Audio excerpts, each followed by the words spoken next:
Good morning to everyone. आज है हमारा कैलकुलेशन सीरीज का डे 27।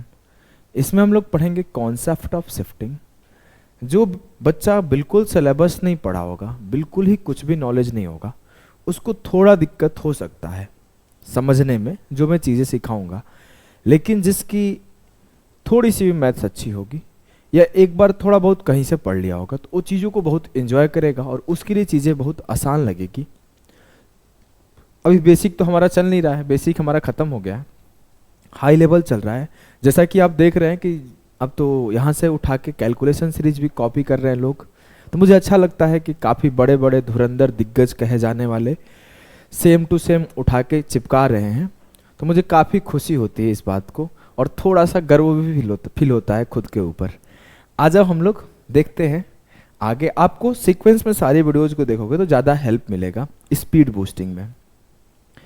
और आपको आंसर की और पीडीएफ मिल जाएगा टेलीग्राम पे। अगर आपको पसंद आता है क्लासेस तो आप प्लेलिस्ट शेयर कर दिया करो हर ग्रुप में। और अगर आपको पेड कोर्स के बारे में जानना है कंप्लीट मैथ्स पढ़ने के लिए तो इस नंबर पे मैसेज करिए। आइए स्टार्ट करते हैं बिना किसी टाइम पास के। आज का क्लास है शिफ्टिंग के ऊपर। देखो शिफ्टिंग ऐसा चैप्टर है ना, इस पर मैं अगर 4 घंटे भी 3 घंटे क्लास देना चाहूँ तो दे दूंगा। इतना कंटेंट इस पर बनाया जा सकता है और इसमें टाइप बांट के बनाया जा सकता है। तो मैं एक आपको जो फिक्स है देखते ही शिफ्टिंग लगेगा ही लगेगा, जिसमें एकदम घुमाया नहीं जा रहा है, सीधा देखते ही पता कर दो हाँ इस पे लगेगा, उस टाइप के सवाल हम लोग करेंगे। सबसे पहले जो मैंने शिफ्टिंग का यूज सीखा था वो सीखा था बोट एंड स्ट्रीम से।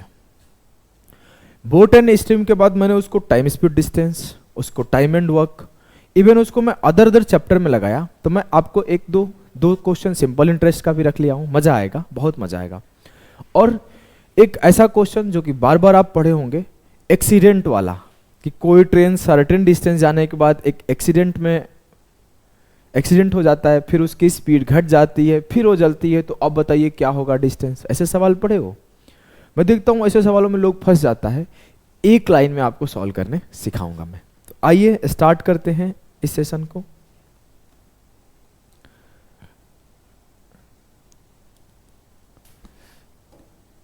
चलो आपके सामने पहला सवाल है। पहला चीज मैं आपसे बोलूं तो आपको एक पेज एक पेन लेके बैठना है, सारे सवालों को सॉल्व करने का कोशिश करना है।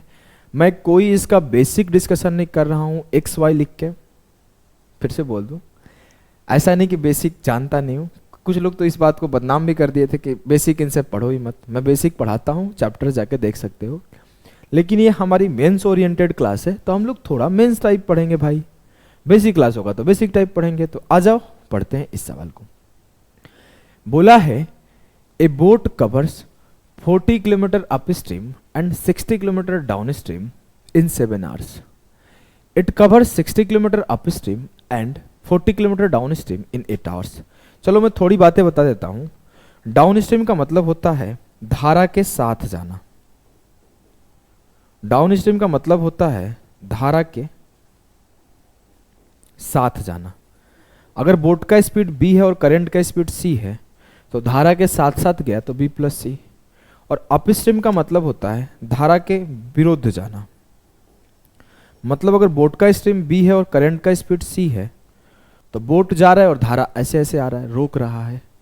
तो हुआ क्या है कि एक नाव 7 घंटे धारा के विपरीत 40 किलोमीटर और धारा के अनुकूल 60 किलोमीटर की दूरी तय करती है, या 8 घंटे धारा के प्रतिकूल 60 किलोमीटर और धारा के अनुकूल 40 किलोमीटर दूरी तय करती है। शांत जल में नाव की गति ज्ञात कीजिए। अगर मैं इसका बेसिक इक्वेशन, एकदम बेसिक इक्वेशन लिखूं तो कैसे लिखूंगा?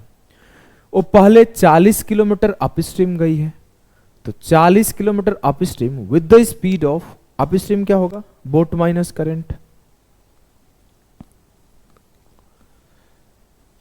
And 60 kilometre with the speed of down stream. Down stream speed क्या होगा? अगर बोट का स्पीड b है तो b, करंट का स्पीड c है तो c मेरे लाल। तो O होगा 60 अपॉन b प्लस सी। जब वो 40 धारा के विरुद्ध गया, 60 धारा के साथ आया, तो जो लगने वाला टाइम है वो 7 घंटे है। लेकिन जब वो 60 धारा के विरुद्ध गया और 40 धारा के साथ आया तो लगने वाला टाइम 8 घंटे है। ये इक्वेशन 1 हुआ और ये इक्वेशन 2 हुआ, दोनों को सॉल्व करोगे आंसर आ जाएगा, जैसा कि 10th क्लास में हम लोगों ने पढ़ा था। लेकिन यहां पे हम लोग शिफ्टिंग यूज करेंगे। क्या यूज करेंगे मेरे लाल? शिफ्टिंग। हम लोग ऐसे ना लिखेंगे ना ऐसे सॉल्व करेंगे। ऐसे अगर 2 इक्वेशन लिखूंगा समय बर्बाद होगा, फिर मैं बोलूंगा नहीं मेरे को तो आता सब था, मैंने पढ़ा भी सब था, मेंस का पेपर ही हार्ड आया था। और फिर क्या होगा कि आपका टाइम ज्यादा बर्बाद होगा। तो पहला सवाल था ऐसे लिख दिया और 2 सवाल रखा हूं सिखाने के लिए। अगर मैं आपको बोलूं कि जब वो 20 किलोमीटर ज्यादा चल रहा है धारा के, बेसिक से नहीं सॉल्व करा रहा हूं, सीधा देखो ऑब्जर्वेशन, 20 किलोमीटर ज्यादा चल रहा है धारा के विरुद्ध और 20 किलोमीटर कम चल रहा है धारा के साथ, तो जो उसका टाइम है वो 1 घंटे से चेंज हो रहा है। जब उसके अपस्ट्रीम डिस्टेंस को 20 किलोमीटर बढ़ा दिया गया और डाउनस्ट्रीम डिस्टेंस को 20 किलोमीटर घटा दिया गया, तो जो टाइम में चेंज आया 1 आवर का आया। जी सर। अब मैं बोलता हूं ये धारा के जो साथ है 40 किलोमीटर चलता है। जी हाँ, तो मैं इसको और 20 किलोमीटर कम कर दूं, तो 40 से 20 गया 20, तो इसको और 20 किलोमीटर बढ़ा दूं, 60 में 20 जोड़ा 80, तो ये जो टाइम है वो और 1 घंटा से बढ़ के 8 1 9 हो जाएगा। जी सर। अब मैं बोलूं फिर से इसको 20 किलोमीटर बढ़ा दूं, 80 20 100, फिर से इसको 20 किलोमीटर घटा दूं 0, तो ये 9 से 1 घंटा बढ़ के 10 हो जाएगा। तो मैं ये बोल सकता हूं क्या, 100 किलोमीटर जब वो बोट माइनस करंट की स्पीड से जाता है और 0 किलोमीटर जब वो बोट प्लस करंट की स्पीड से जाता है, तो लगने वाला टाइम 10 आवर्स है। बोल सकता हूं? जी सर। या फिर मैं तो इसको ऐसे भी बोल सकता हूं सर कि 20 किलोमीटर कम हो रहा है, ये 20 किलोमीटर बढ़ रहा है, ऊपर की तरफ जा रहा हूं, बढ़ रहा है, तो ये 8 से 1 कम होकर 7 हो रहा है। तो मैं क्या करता हूं, 40 किलोमीटर सीधे कम करके इसको 0 कर देता हूं और ये b माइनस सी हो जाएगा। और इसको 60 में यहां 40 कम किया हूं, तो यहां 40 बढ़ के 100 कर लेता हूं, तो ये मेरा b प्लस सी हो जाएगा। और जब 20 कम कर रहा हूं तो 1 आवर का चेंज हो रहा है, तो मैं 40 कम किया तो 2 आवर का चेंज होगा, 7 से 2 गया 5 होगा। देखो यहां से 40 से 20 बढ़ा 60, तो 8 से 1 कम होके 7 हो गया, तो 60 से 40 बढ़ा 100, तो 20 गुणा 2, तो ये 2 घंटे कम हो जाएगा। क्लियर है? जी सर एकदम क्लियर है। तो अब मैं अगर बोलूं कि मेरे लाल, मेरे गुड्डा, मेरे गुड़िया, अब इस बात को समझना कि ये तो 0 हो गया, खत्म हो गया, 5 से काटा 20 25 100, तो जो b प्लस सी का वैल्यू आया क्या आया, 5 से काटने के बाद 20 आया, और ये तो खत्म हो गया 0। जो 10 से काटा तो b माइनस सी का वैल्यू आया, वो क्या आया 10। c से c खत्म, 2 ऑफ b बराबर 20 प्लस 10 30, तो b का वैल्यू 15 हो जाएगा, तो c का वैल्यू 5 हो जाएगा। पूछा क्या है, शांत जल में कोनो गलती हो गया का? आंसर नहीं दिख रहा है भैया, सब तो सही है, ऑप्शन गलत होगा। देखो कंटेंट बनाया मैं खुद, टाइप वही पे सब खुद किया, मैक्सिमम चीजें, सवाल ववाल लगाया, उसके बाद सो गया, नींद आ रहा था, सो के उठ के आ रहा हूँ, चाय पी के पढ़ा रहा हूँ। तो अगर ऑप्शन गलती करूँ माफ करना, सवाल भी गलती करूँ माफ करना, क्योंकि ना पढ़ाऊंगा सही इतना पता है, कहीं एरर हो जाए तो माफ करना। देख लेता हूँ एक बार, ये 20 कम हुआ, ये 40 कम हुआ, ये 8 से 7, 7 से 2 5 हो गया, ठीक है। ये 40 से 1 कम 20, 20 से 1 कम 40 से मतलब 40 कम किया, 8 से 2 बढ़ गया 10, b प्लस सी 10, ठीक है। बोर्ड का स्ट्रीम आपका जो आएगा वो आएगा 20 10 30 का आधा 15, और करंट का स्पीड 5 आएगा। सब कुछ सही है ना? 15 5 20 दूना 40, 20 3 60, 10 चौके 40, ठीक है। 15 से 5 गया, 10 छक्के 60, 6 2 8, सब सही है। तो ये जो आया आपका बोर्ड का स्पीड 15 आया, करंट का स्पीड 5 आया। क्लियर है? जी सर। आपको कभी ऐसे केसेस में इक्वेशन नहीं सॉल्व करना है, जब भी आपको ना ये चेंज दिख जाए कि इधर इधर का इक्वल चेंज हो रहा है, कभी भी आपको इक्वेशन नहीं सॉल्व करना है। इसी ऑब्जर्वेशन को लगाना है कि यहां 20 का चेंज है, यहां भी 20 का चेंज है, और यहां कुछ का चेंज है, तो मैं यही करूंगा काम। इस सवाल को समझ लिए होंगे धीरे धीरे, तो आ जाओ हम लोग थोड़ा तेज करने सीखते हैं। ये रहा आपके सामने आपके बोर्ड पर अगला सवाल। A boat travels 60 kilometre down stream and 20 kilometre up stream in 4 घंटे, and the same boat travels 40 kilometer downstream and 40 kilometer upstream in 6 hours. What is the speed of stream? अब आपको ना उसे बेसिक इक्वेशन नहीं लिखना है. Basic equation लिखोगे b plus C B minus C, ऐसे लिखने में समय लगता है ना मेरे लाल. हम लोग सीधा काम करते हैं. देखो मान लिया ये डाउन स्ट्रीम है, मान लिया अप स्ट्रीम है, यहां टाइम है. बोला है डाउन स्ट्रीम 60 किलोमीटर चला है, ठीक है लाल. 20 किलोमीटर अप स्ट्रीम चला है, ठीक है. टाइम लगा है 4 घंटे, ठीक है. खुद बोला है कि same boat 40 kilometre down stream गया है, ठीक है, और 40 किलोमीटर अप स्ट्रीम गया है. जब इसमें 20 से कम किया, इसमें 20 से इंक्रीज किया, तो लगने वाला जो टाइम है वो 2 आवर्स से बढ़ गया, ठीक है. अब मेरे से बोला गया कि अगर मैं करूं क्या, इधर और 40 से बढ़ जाता हूं. बढ़ जाओ. जैसे 40 से बढ़ा, ये 40 40 80 हो गया, तो ये क्या होगा, 2 दूना 4 से बढ़ जाएगा, ये 10 हो जाएगा. तो 80 अपॉन अप स्ट्रीम है, तो बोट माइनस स्ट्रीम करंट कर लो, बराबर हो जाएगा. तो बोट माइनस करंट का वैल्यू क्या आया, 8. देखते ही 1 मिनट में हो गया. आप सीधा मन में भी कर सकते थे, 40 40 80 6 4 10 बी माइनस 8. ये मैं लिख रहा हूं आपको समझाने के लिए, समझ गए.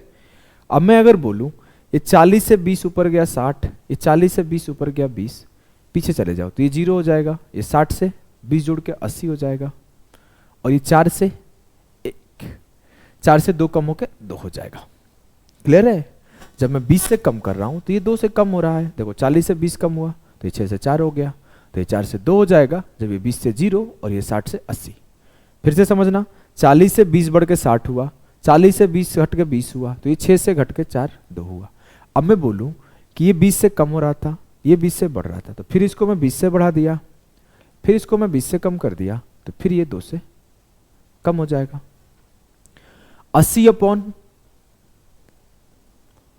बोट प्लस करंट बराबर है 2, तो इसका स्पीड कितना आया, b प्लस सी 40. ये काम जो मैं इतना लिख के समझा रहा हूं ना, ये लिखना नहीं होता है, मन में देखना होता है कि 60 20 80, 4 से 2 गया, 2 80 से 2 काटा 40. सीधे मैं किया हूं यहां से भी कि 6 में 4 जुड़ जाएगा 10, b माइनस सी 10 से काटा 8.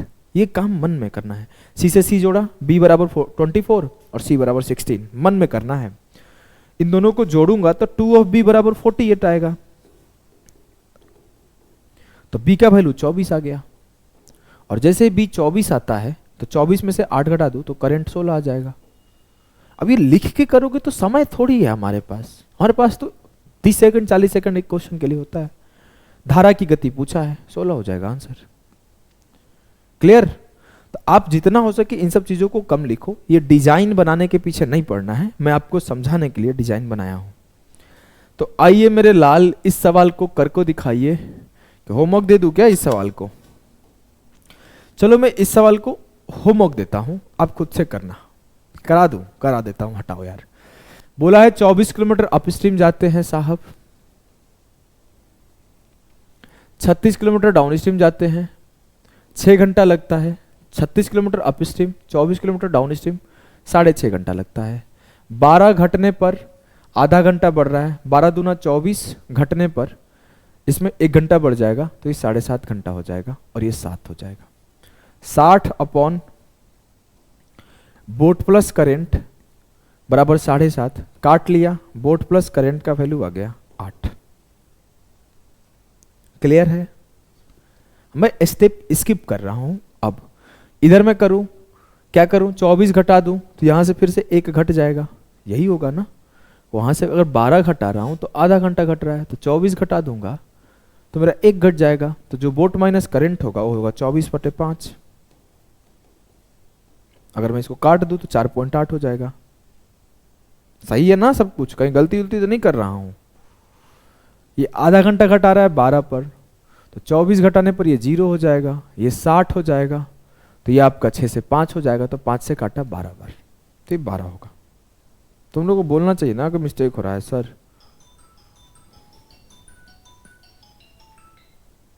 एक बार बोलो सर क्लास ले रहे हैं. देखो यहां पर जो था ना अपस्ट्रीम था, यहां डाउनस्ट्रीम था, तो यहां आपका होगा बोट माइनस करंट, यहां होगा आपका बोट प्लस करंट। अब ये होगा आपका 7.5 से काटा 8 और ये आपका होगा 12, दोनों जोड़ा, बोट आपका आ गया 10, करंट आपका आ गया 2। क्लियर है जी सर, इजीली हो गया। क्या पूछा है, धारा की गति 2 होगा, वही काम करना है, कुछ भी चेंज नहीं है, जितना इधर उधर बोले करते जाओ। अब देखो आपका ये बोट एंड स्ट्रीम हो गया मेरे लाल। अब मैं अगर आपसे बोलूं कि टीएचडी में और कौन सा टॉपिक है, पीछे वाला अगर कोई कंफ्यूज होगा तो down stream up stream compare कर लेना, गलती नहीं किया हूं, सब सही किया हूं। अब मैं आपको बोलूं कि टाइम स्पीड डिस्टेंस में एक और सवाल बनता है, यहां पे भी यूज होता है, ध्यान से देखना। देखो बोला है पहले चरण में 800 किलोमीटर की दूरी 2 भागों में तय करनी है। In the first phase 800 kilometre is to be covered in 2 parts, 250 kilometre in is covered by train and the rest is covered by car. Train से कुछ डिस्टेंस ट्रेवल किया गया, कार से कुछ किया गया, तो टाइम कुछ लगा है। पहले चरण में 250 किलोमीटर ट्रेन से किया गया, रेस्ट किया गया कार से, तो कार से कितना किया गया 450, तो जो लगने वाला टाइम है वो 27 आवर्स है। फिर बोला गया अगर 300 किलोमीटर ट्रेन से किया जाता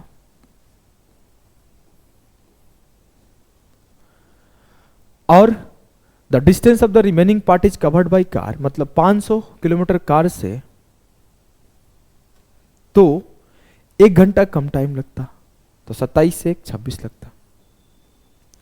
अब मैं आपको सीधा सीधा बोलूं कि 50 किलोमीटर कार से ज्यादा किया, 50 किलोमीटर ज्यादा किया, दोनों तरफ ज्यादा ही हो रहा है ना, हाँ ठीक है, 50 किलोमीटर यहां ज्यादा कर दिया और 50 किलोमीटर यहां कम कर दिया,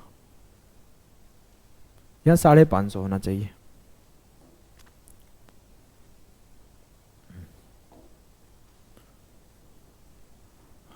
पचास किलोमीटर यहां से कम किया और 50 किलोमीटर यहां से ज्यादा किया, तो 1 आवर मेरा कम हो गया। अब मैं बोलता हूं कि 50 किलोमीटर पर 1 आवर का चेंज है, तो 50 माइनस 10, 50 गुणे 10, 500 का कमी करके यहां 0 कर दूं, तो यहां 1 गुणे 10 का कमी हो जाएगा, तो 26 से 10 गया 16, 16 आवर का टाइम लगेगा। जब यहां पर आपके 300 में 500 जोड़ दूं, 800 किलोमीटर जाना हो, 800 किलोमीटर का distance with the speed of train 16 घंटे लगेगा, तो जो ट्रेन का स्पीड होगा वो क्या होगा, 16 से काटो, 16 5 80, ट्रेन का स्पीड 50 किलोमीटर पर आवर हुआ। आपसे पूछा क्या है, आपसे पूछा है कि find the average speed of train 50। अगर आपसे ये पूछता ना मेरे भाई कि आप ये बताओ कि कार का स्पीड क्या है, तो आप 2 तरीके से कर सकते थे। कौन कौन से तरीके से, पहला कि आप यहां ट्रेन का टाइम निकाल दो किसी एक से, मान लो यहां निकाल दिया 250/50 कितना आया 5, प्लस 550 को ऐसे ही रखो, अपॉन कार रख लो बराबर 27, 27 को उधर ले जाओगे 5, तो 22 हो जाएगा, 22 हो जाएगा। और जब आप 22 से काटोगे तो 22 दूना 44, 22 बचे 110, कार का स्पीड 25 आ जाएगा। एक तरीका तो ये हो गया, और दूसरा तरीका ये भी हो सकता है कि आप पीछे घटा दो, जैसे यहां पे आप किए थे वैसे कर दो सिंपली, कि सर यहां 50 कम हो रहा है, यहां 50 ज्यादा हो रहा है, तो यहां 1 बढ़ रहा है, तो 50 गुणे 5 250 कम कर दिया, इसमें 250 बढ़ा दिया, तो इसमें क्या होगा 5 बढ़ जाएगा, 27 5 32। अब मैं 32 से काट दूं तो 32 दूना 64, 32 5 160, तो कार का स्पीड 25 आया। क्लियर है, एकदम क्लियर है सर। मुझसे पूछा गया था ट्रेन का, ट्रेन निकाल दिया हूं, तो आ जाओ अगले सवाल को करके दिखाओ। मुझसे बोला गया कि a distance of 600 kilometre is to be covered in 2 part. First phase 120 kilometre is travel by train, train जो है ट्रेन से 120 किलोमीटर ट्रेवल किया गया, and the rest by car, car से कितना किया हो गया, 600 में से 120 घटा दो 480, and rest by car it took total of 8 घंटे, 8 घंटे टाइम लिया है। जी हाँ sir. But if 200 kilometre is covered by train, 200 kilometre train से किया गया तो 400 किलोमीटर, 400 किलोमीटर सीधा सीधा किया गया होगा कार से, क्योंकि टोटल 600 होना ही चाहिए। जब 200 ट्रेन से और कार से 400 किया गया तो लगने वाला टाइम जो है it take 20 minute more, 20 minute ज्यादा लेगा, मतलब 8 घंटे 20 मिनट लेगा जितना ले रहा होगा। जी हाँ। तो अब आपसे बोला है कार और ट्रेन की गति का बताएं, योग क्या होगा। कोई बात नहीं, कर लेंगे। ये 80 से बढ़ा, ये 80 से घटा, तो ये 20 मिनट से चेंज आया। 80 इंटू 5 400 से कम करके 0 कर दिया, 80 इंटू 5 400 से बढ़ा के 600 कर दिया। ये क्या होगा, 20 25 100 से बढ़ा दो, 8 घंटे 20 मिनट में 100 मिनट जोड़ो, 10 आवर्स होगा। इतना तेज कैसे कर दिया अभी बताता हूं। 8 घंटे 20 मिनट था, 100 मिनट में क्या होता है 60 प्लस 40, 1 घंटे 40 मिनट, तो 8 एक 9 घंटे और 40 20 60 मिनट, तो 9 घंटे और 60 मिनट 10 आवर्स हो जाएंगे।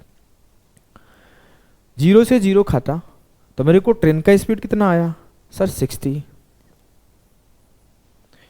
ट्रेन का 60 आया तो मैं 2 तरीके से निकाल सकता हूं, आइधर यहां पुट करके या फिर पीछे जाके, तो पुट करके ही कर देते हैं।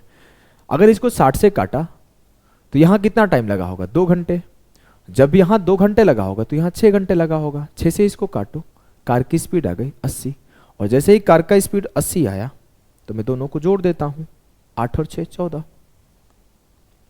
क्लियर है, एकदम क्लियर है सर, मजा आ गया। तो आ जाओ अगले सवाल पे मूव करते हैं। चलो मेरे लाल, मेरे गुड्डा, मेरे गुड़िया, इस सवाल को करो। A man covers part of a distance 300 kilometre by train and the rest by car if you travel 60 kilometre by train and the remaining distance by car.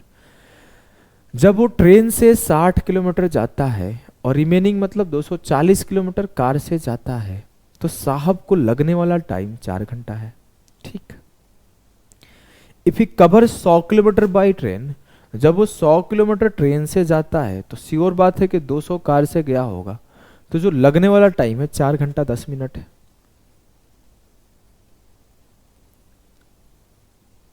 देखो फिर से वही कहानी है सर, ये फिक्स हो, यहां 60 किलोमीटर से 100 किलोमीटर हो गया, प्लस का 40, यहां माइनस का 40, तो यहां क्या हुआ 10 मिनट बढ़ गया।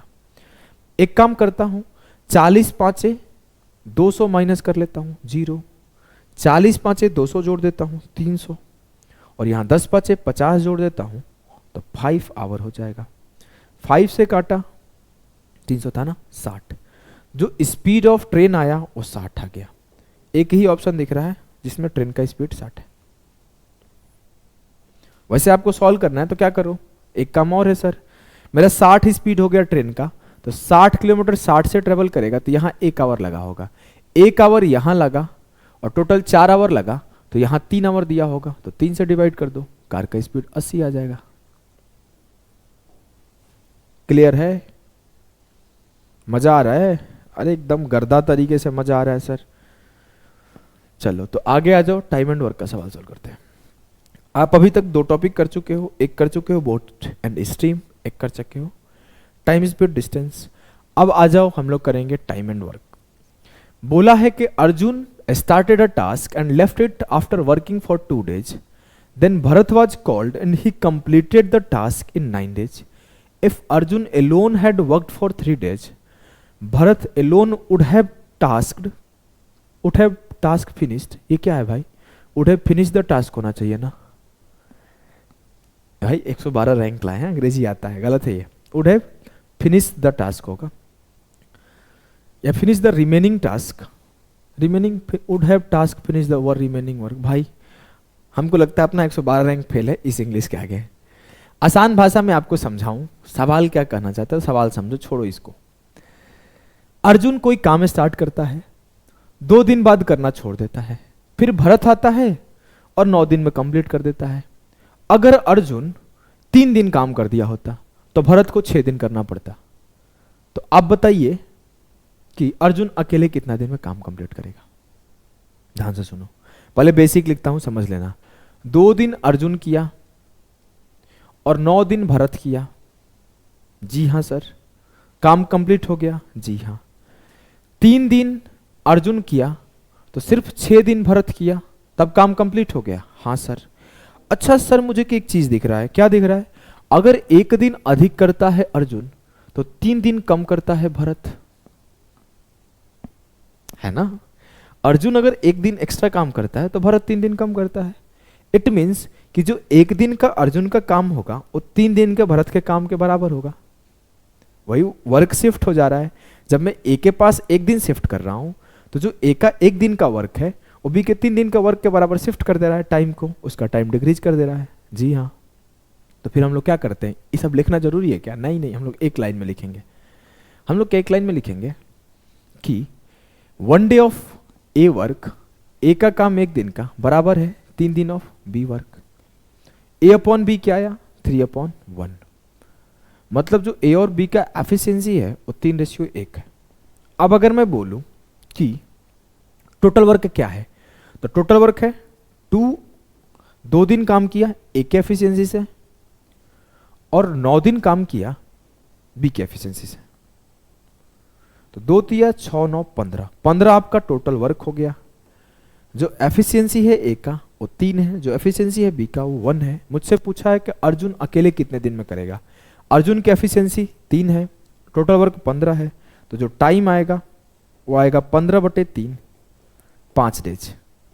अगर मुझसे पूछता कि भरत कितने दिन में काम करेगा तो मैं बोलता कि जो टाइम ऑफ ये ए है, टाइम ऑफ भरत जो होगा 15 यूनिट काम एक के एफिशिएंसी से 15 दिन में भरत करके निकल जाएगा। क्लियर है ना? जी सर। मुझसे पूछा है अर्जुन का, तो अर्जुन का आंसर टिक कर दिया। आइए अगले सवाल पे चलते हैं मेरे लाल। चलिए, बोला है A started working and worked for 5 days and left, then B started working and finish the work in 16 days. इफ A would have worked for 8 days, B would have completed the work in 10 days. In how many days can each of them complete the whole work if worked alone? देखो, बोला है 5 दिन जब A करता है तो 16 दिन B करता है, लेकिन जब A 8 दिन करता है तो B 10 दिन करता है। जब A 3 दिन अधिक कर दे रहा है तो B को 6 दिन कम करना पड़ रहा है। इट मीन्स 3 दिन ऑफ A वर्क बराबर है 6 दिन ऑफ B वर्क। यही है ना? शिफ्ट हो रहा है। 3 ऑफ ए बराबर 6 ऑफ बी। काटा में अगर तो A अपॉन बी आया 2/1। अब A 5 दिन कर रहा है 2 के एफिशिएंसी से, तो जो टोटल वर्क होगा क्या होगा? 2 × 5 10। B 1 के एफिशिएंसी से 16 दिन कर रहा है, 16 10 26 हो गया टोटल वर्क। मुझसे पूछा गया कि अब तो 13 26 आंसर कोई भी टिक कर देगा, 26 आ गया। मुझसे पूछा गया in how many days can each of them complete the whole work. A जो करेगा काम total work upon time, total work upon efficiency, और बी करेगा 26 टोटल वर्क है, 1 इसका एफिशिएंसी है, 26 डेज में करेगा।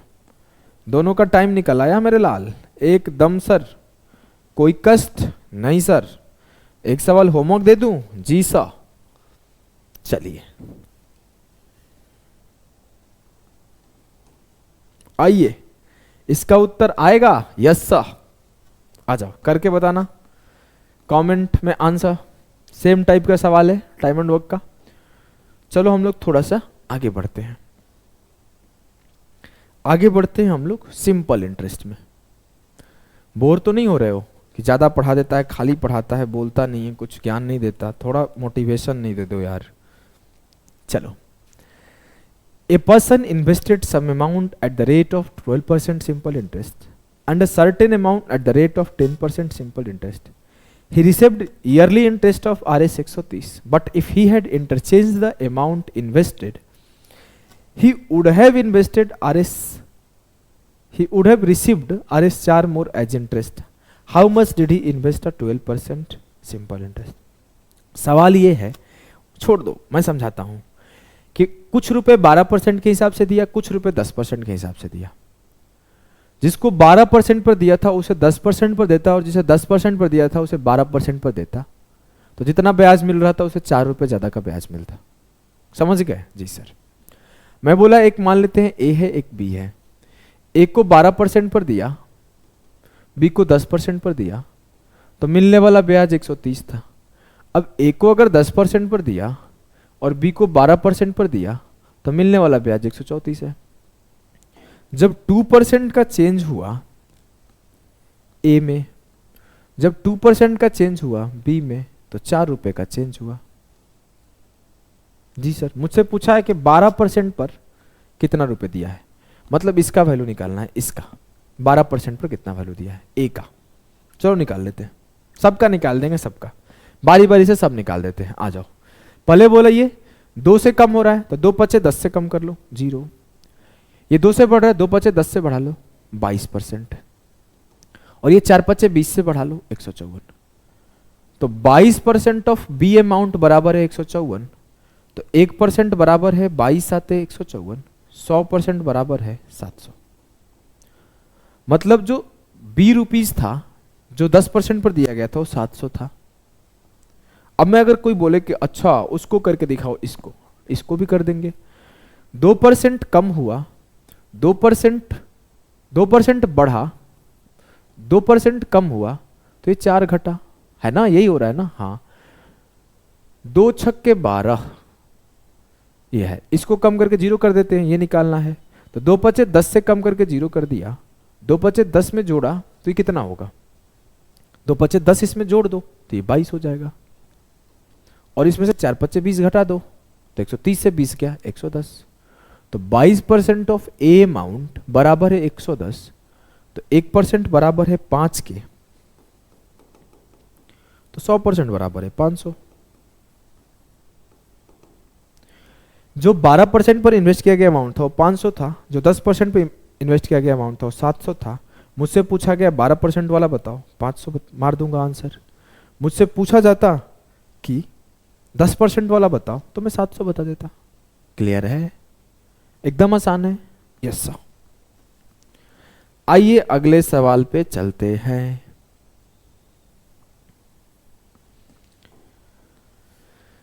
एक आदमी एक राशि को 10% प्रतिवर्ष, दूसरी राशि को 8% प्रतिवर्ष साधारण ब्याज पर निवेश किया।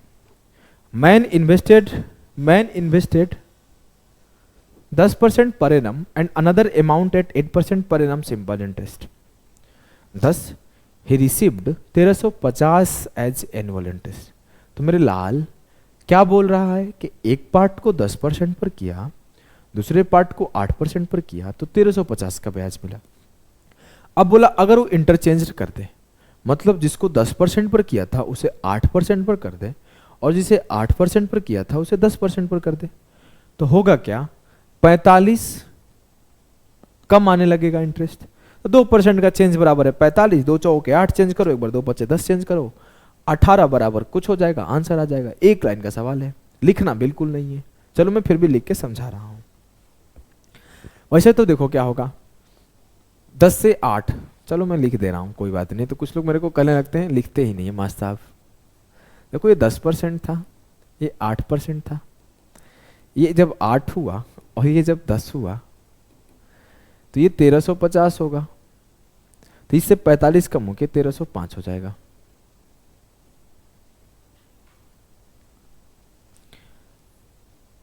ये 2 से कम हुआ तो 2 चौके 8 से कम करके 0 कर दिया। ये 2 से बढ़ा था तो 2 चौके 8 से बढ़ा के 18 कम कर दिया।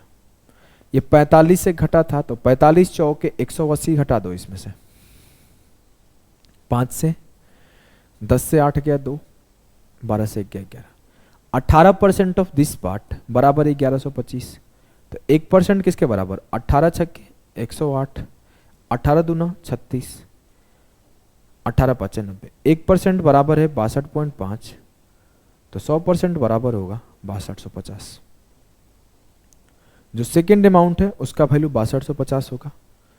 तो आंसर ये नहीं हो सकता, आंसर ये नहीं हो सकता। देखते हैं क्या होगा, उत्तर या सी होगा या बी होगा। करना क्या है, कुछ नहीं करना मेरे लाल। ये 2% बढ़ रहा है, ये 2% घट रहा है, तो ये 45 बढ़ रहा है।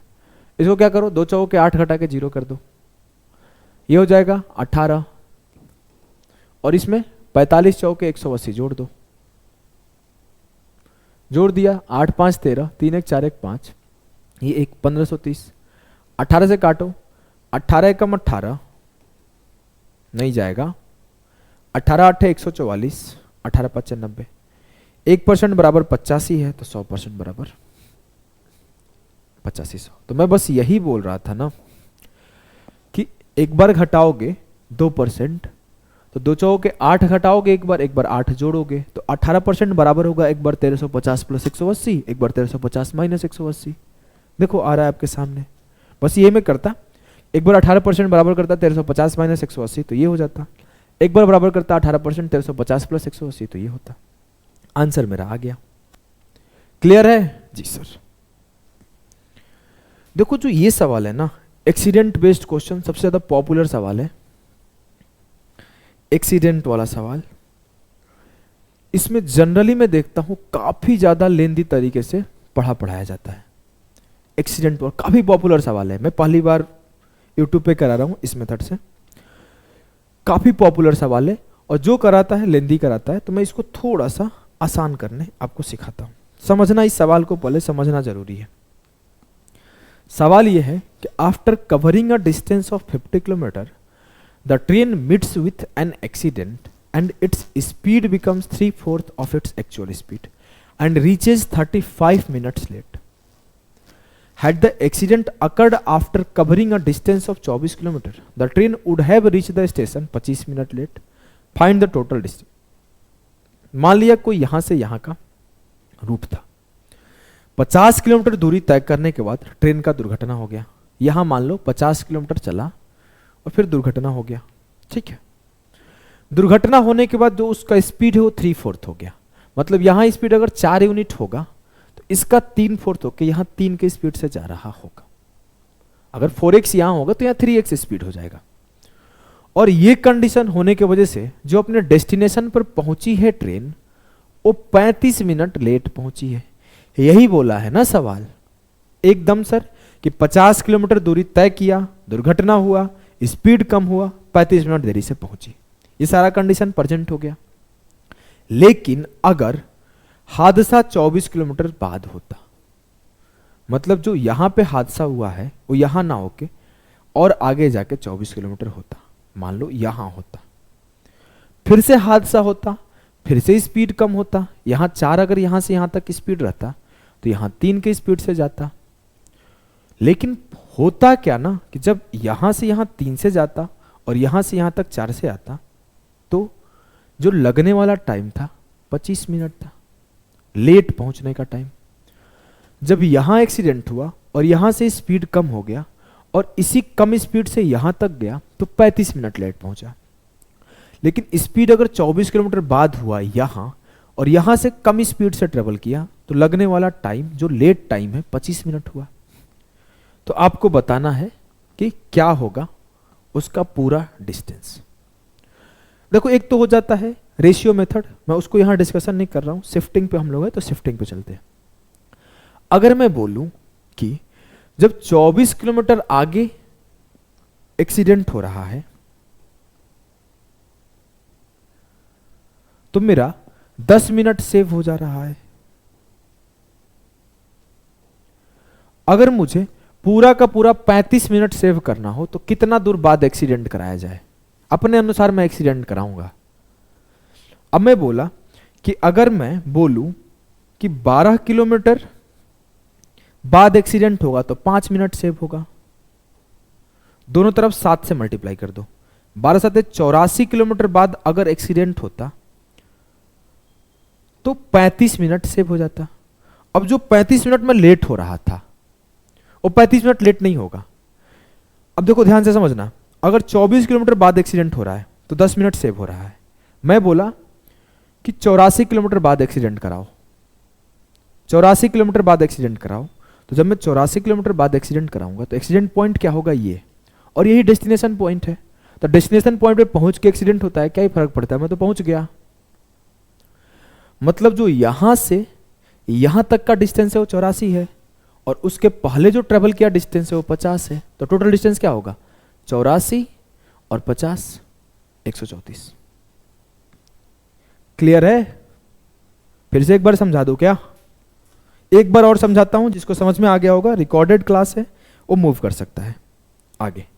देखो, मैं मान लिया कि मेरा यहां से लेकर यहां जाना था, कोई ट्रेन चलना शुरू करी, ठीक है सर, 50 किलोमीटर बाद यहां उसका एक्सीडेंट हो गया, ठीक है सर, एकदम सही बात है।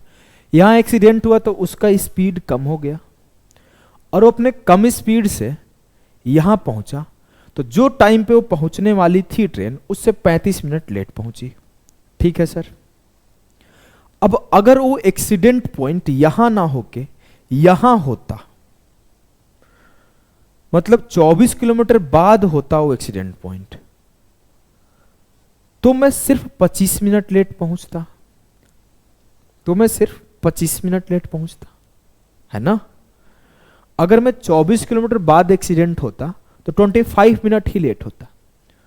तो मैं अगर बोलूं आपसे कि इस पॉइंट पर एक्सीडेंट ना होके मैं बोलूं इसी पॉइंट पर एक्सीडेंट होता, जो मेरा डेस्टिनेशन पॉइंट था, तो हम डेस्टिनेशन पॉइंट पर एक्सीडेंट कराते हैं। मैं बोला जब मैं 24 किलोमीटर आगे एक्सीडेंट कराया तो 10 मिनट सेव हो गया, जब मैं 12 किलोमीटर बाद एक्सीडेंट कराया तो 5 मिनट सेव हो गया, जब मैं 84 किलोमीटर बाद एक्सीडेंट कराया तो 35 मिनट सेव हो गया। तो मैं बोला कि 84 किलोमीटर बाद एक्सीडेंट करा दो, तो मेरा 35 का 35 मिनट सेव हो जाएगा, और यहां वो टाइम पर पहुंच जाएगी। तो यहां से यहां का जो डिस्टेंस है वो 24 किलोमीटर है, और पीछे 50 चल के आई थी, तो टोटल डिस्टेंस होगा 84 प्लस 50 134। क्लियर है। अब देखो, इस सवाल को समझाना था तो मैं फोटो बना के समझाया, लेकिन ऐसे थोड़ी करोगे पेपर में। पेपर में कैसे करोगे दिखाता हूं। मैं हमेशा एक बात बोलता हूं कि सवालों को घर पे करना, घर पे समझा देना, बोर्ड पे समझा देना, बोर्ड पे कर लेना, घर पे कॉपी पे कर लेना, is a completely different thing. अगर आप पेपर में प्रेशर के साथ सवाल को सॉल्व करते हो कम समय में, तब जाके आपका सिलेक्शन होगा। अब मैं इस सवाल को पेपर में करता तो कैसे करता। बोला है 200 किलोमीटर की यात्रा करने के बाद एक ट्रेन दुर्घटनाग्रस्त हो गई और इसकी गति अपने वास्तविक गति के 4/5 हो गई। After traveling 200 km, a train met with an accident and its speed became 4/5 of its actual speed and reached 45 minutes late. If this accident had happened 40 more kilometers, the train would have reached the station 30 minutes late. Find out the total distance. अब हुआ क्या है कि 200 kilometre में जब accident हुआ है तो 45 मिनट लेट पहुंची है। अगर 40 किलोमीटर ज़्यादा बाद एक्सीडेंट होता तो ट्रेन 30 मिनट की देरी से पहुंचती। जो टाइम में गैप आता कितने का आता, 45 से 30, 15 मिनट का गैप आता। और जो डिस्टेंस का चेंज आता वो कितने का आता, सर पहले 200 किलोमीटर हो रहा था, अब 40 किलोमीटर आगे पर जा रहा है। अब मैं बोलूं जो 15 मिनट का चेंज आ रहा है 40 किलोमीटर की वजह से आ रहा है, तो मैं देख लेता हूं 45 मिनट का चेंज कितने देर में आएगा।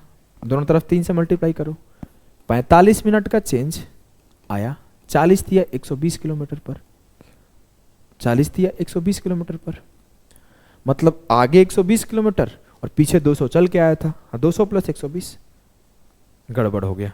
Option a and c will be the correct answer. Clear है जी सर, एकदम क्लियर है। जो सवाल आपको होमवर्क दिया था कर लेना। और एक अगर मेंस की तैयारी करते हो आपको स्पीड में प्रॉब्लम है, आपको सवालों को जल्दी से अप्रोच करने नहीं आता, आपको सिर्फ सवाल को देखने के बाद कैसे करे क्या करे सिर्फ वो सीखना है, कॉन्सेप्ट नहीं सीखना है। इस सवाल को करे कैसे, हाँ इधर से ऐसे कर सकते थे वैसे कर सकते थे, सिर्फ इन पार्ट को सीखना है। तो आप अरिथमेटिक स्पीड बूस्टर ज्वाइन करो, इसका फी ज़्यादा नहीं है, 501 रुपीज़ है। आप इसको सीधा जाकर ज्वाइन कर सकते हो, डिस्क्रिप्शन में लिंक है। लेकिन अगर आपको कॉन्सेप्ट सीखना है बेसिक, कि आया कैसे, क्यों हुआ, कैसे हो रहा है, किस तरीके से हो रहा है, इसका प्रूफ क्या है, तो you can join my batch प्रारंभ। प्रारंभ में आपको हर चीज़ प्रूफ के साथ सिखाता हूँ, कैसे हो रहा है, क्यों हो रहा है, इसमें प्रैक्टिस भी कराता हूँ, स्पेशल गाइडेंस भी देता हूँ। आपको टेलीग्राम ग्रुप बना के उसमें डाउट भी सॉल्व कराता हूँ। हर संडे को डाउट लेता हूँ 6 बजे से, हर एक चीज़ का सॉल्यूशन है प्रारंभ। प्रारंभ इज कंप्लीट मैथ्स, और कंप्लीट मतलब कंप्लीट ऐसा नहीं कि आपका खाली बेसिक करा के छोड़ दिया जाएगा। बेसिक के बाद प्रैक्टिस भी कराता हूँ, स्पीड डेवलपमेंट पे भी काम कराता हूँ, हर एक चीज़ पे काम कराता हूँ। तो if you want to join the Prarambh, हो सकता है कि आप मेंस के बच्चे हो तो आपको प्रारंभ की जरूरत ना पड़े, आप जाके चेक करके परसेंटेज इस पे फ्री है, पूरा परसेंटेज फ्री है, चेक करके डिसाइड कर सकते हो। अगर आपको जरूरत नहीं है तो आपके आस पड़ोस में छोटा भाई छोटा बहन जो भी तैयारी शुरू किया हो उसे रिकमेंड कर सकते हैं। अभी के लिए इतना ही, टाटा बाय बाय सभी को।